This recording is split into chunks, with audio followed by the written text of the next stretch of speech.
안녕하세요. 꿈을 이룬 부동산 꿈부입니다.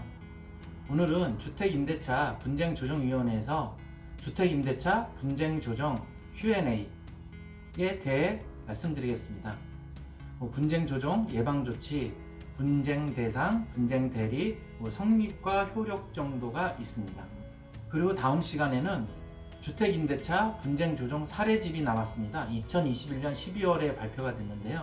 법무부와 국토교통부에서 발행한 것이기 때문에 많은 도움이 될 듯 합니다. 다음 시간도 꼭 시청해 주시기 바랍니다.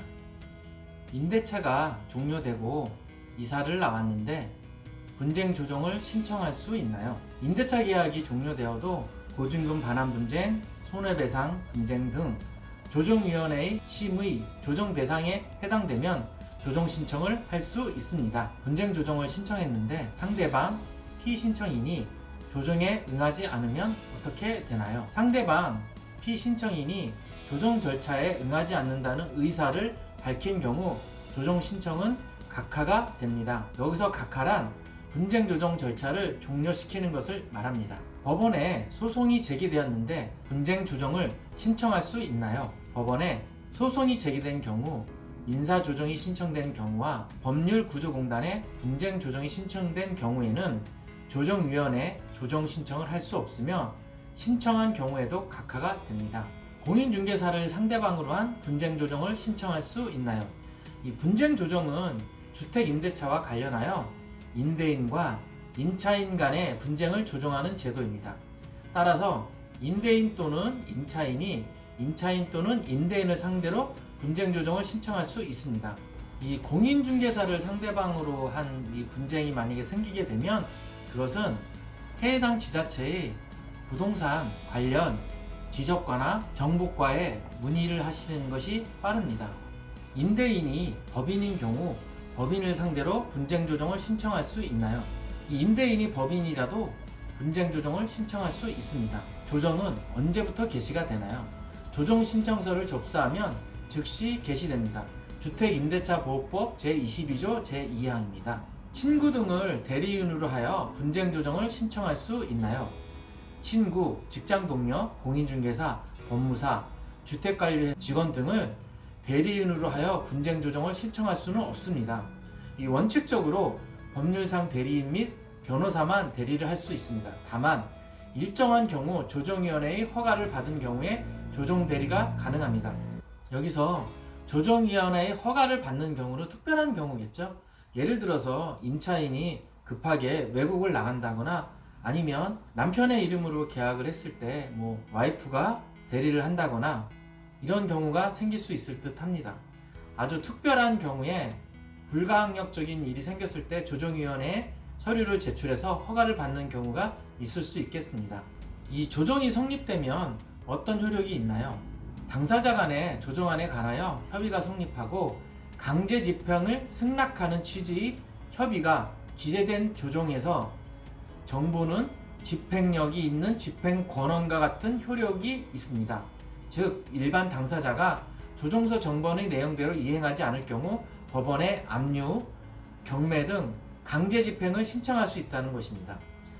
대부분은 임차인이 집행력 있는 권한을 갖는 효력이 생길 가능성이 높죠. 물론 임대인 입장에서도 임차인이 월세나 그 밖에 손해를 많이 끼친 경우에는 임대인도 임차인의 재산에 대해서 압류나 경매 등을 신청할 수가 있습니다. 주택 임대차보호법 제26조와 제27조입니다. 임대차 분쟁 조정 예방 조치로는 어떤 것이 있을까요? 임대인 본인이 아닌 대리인과 계약을 할 때에는 위임장과 인감증명서를 확인해야 합니다. 이 위임장에는 임차 목적물을 소재지, 소유자의 성명과 연락처, 계약의 목적, 대리인의 이름, 주소, 주민번호, 면허일 등이 기재되어야 하고 인감증명서와 관련하여 위임장의 날인과 인감증명서의 날인 계약서에 찍을 날인이 동의해야 됩니다. 같아야 된다는 뜻입니다. 여기에서 보시는 위임장 한번 살펴보겠습니다. 이 위임장을 살펴보시면 위임한 부동산의 표시가 이곳에 기재가 되겠고요. 이 위임할 부분을 보시면 임대차의 전세 또는 월세 아니면 전대차 등을 기재하는 것이라고 보시면 되겠습니다. 이 위임 받는 자는 임대인 입장에서 봤을 때는 임대인이 위임을 해주는 사람입니다. 이름을 적고요. 주민번호를 표시를 하고 주소와 전화번호 등을 기재합니다. 위임하는 자는 주로 임대인이 되겠죠. 임대인의 성명, 법인이면 법인 상호가 들어갈 수 있겠고요. 주민번호 또는 사업자 번호, 주소와 전화번호를 기재하고요. 이 소유자, 임대인 누구누구는 상기와 같이 부동산에 관한 전세나 월세, 임대차에 관하여 대리인 누구누구에게 위임합니다 라고 하고, 위임자, 임대인, 소유자겠죠.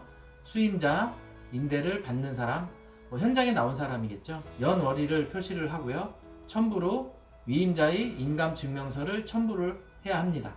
가끔 가다 보면 이 계약서 없이 구두의 약정 효력은 어떻게 되나요? 궁금하시는 분들이 많은데요.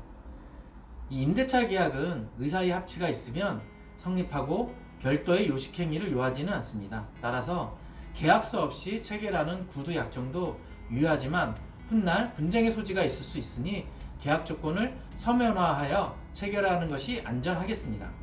우리나라는 법적상 증거주의를 채택하고 있기 때문에 꼭 서류화하던가 아니면 문자 메시지나 여러가지 서로 간에 왔다 갔다 한 내용이 확인이 돼야 효력을 발휘할 수 있습니다. 대항력 시기와 관련된 문제가 있습니다.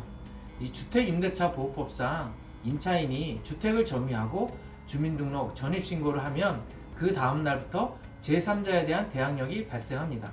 만일 임차인이 전입신고를 한 당일에 임대인이 근저당 설정을 하게 되면 임차권의 대항력보다 저당권이 더 우선하는 결과가 됩니다. 이를 방지하기 위해 계약 체결 전부터는 물론이고 입주와 전입신고를 마친 다음 날에도 등기사항 전부 증명서를 확인해야 합니다. 이 어떤 분은 아니 동시에 진행이 됐으면 같은 날 효력이 발생해서 반반씩 돼야 되는 게 아니냐고 하는 분들도 있는데요. 예를 들어서 1월 2일에 잔금을 치렀습니다. 임차인은 전입신고와 확정일자를 받았죠. 그러게 되면 이 대항력은 1월 2일 밤 12시, 1월 3일 새벽 0시부터 효력을 발휘합니다. 그런데 근저당 설정은 1월 2일 날 신청이 돼서 아니면 1월 2일에 바로 집행이 되게 되면 등기사항 증명서에는 1월 2일 기재가 들어갑니다. 그런데 이 시간상으로 봤을 때 바로 1월 2일 오전에 돈을 받아서 기재가 들어가면 등기부 등본을 출력해도 아무 표시가 안 납니다. 등기소에 접수가 되어야 등기사항 증명서에 처리되는 문구가 뜨거든요.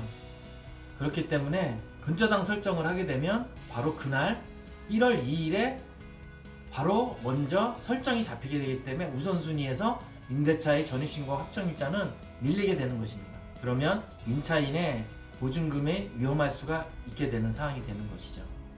조심하셔야 합니다. 전대차 계약 시 유의할 점입니다. 전대차란 임차인이 다시 다른 사람한테 세를 놓는 경우입니다. 임대인은 반드시 목적물 소유자를 요하지 않으며 임차인이 다시 세를 놓는 것을 유효합니다. 다만 민법 제629조는 임차인은 임대인의 동의 없이 그 권리를 양도하거나 임차물을 전대하지 못한다라고 규정하고 있으며 위반 시 소유자는 무단 전대를 이유로 원래의 임대차 계약을 해지할 수 있습니다. 다만 여기서 전세권 설정을 하는 경우가 있습니다. 임차인이 전세권 설정을 하게 되면 임대인의 소유자의 동의가 없어도 전세권자 마음대로 그 임차물을 전대할 수가 있습니다. 임차인이 임대인의 동의를 얻지 않고 무단으로 불법 전대 시에는 임대인은 임차인을 상대로 임대차 계약 해지를, 전차인을 상대로는 불법 점유에 기한 목적물 인도 청구가 가능합니다. 법원에 소송을 해야 되는 상황이 생기는 것이죠. 이런 사태를 방지하기 위해서 전대차 계약 시에는 임대인의 동의란을 기재하고 서명 또는 날인을 받거나 혹은 임대인이 별도로 작성한 전대차 동의서를 받아야 합니다. 아니면 꼭 통화나 문자로 서로 간에 주고받아서 증거를 남겨야 합니다. 우리나라는 증거주의니까요. 또 다른 조심해야 될 것이 있는데요. 공동 소유자 중 1인과의 임대차 계약 체결 시 집주인이 여러 명인데 그중 1인과 계약을 진행하는 경우 그 사람의 지분이 2분의 1을 넘어야만, 이 넘어야만이라는 것은 초과입니다. 50%를 초과해야 되니까 50.0001이라도 50%를 넘어야 합니다. 법적으로 유효한 권한이 인정됩니다.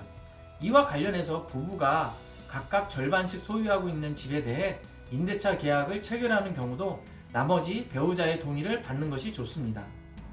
이와 관련하여 판례는 부부 중 일방의 일상가사에 관한 대리권의 범위에 임대차 계약 체결은 포함되지 않는다라고 봅니다.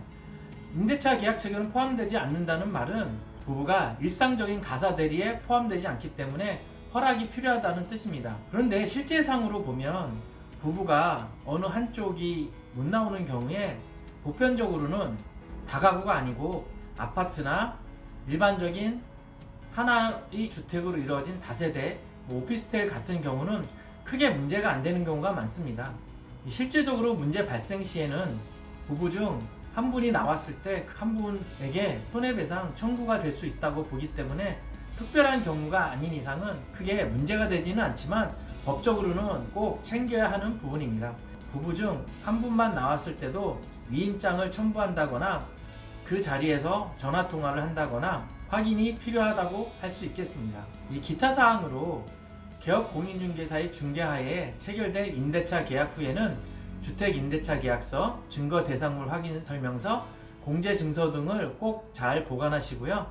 혹시나 입주 시에 하자가 있거나 보수를 요하는 임차 목적물 부분이 있다면 계약서에 특약사항이나 확인설명서에 미리 표기를 해서 추후 책임 소재를 확실히 하는 것이 나중에 분쟁이 없는 방법이라 하겠습니다. 오늘 이렇게 주택임대차 분쟁에 관한 부분을 말씀드렸는데요.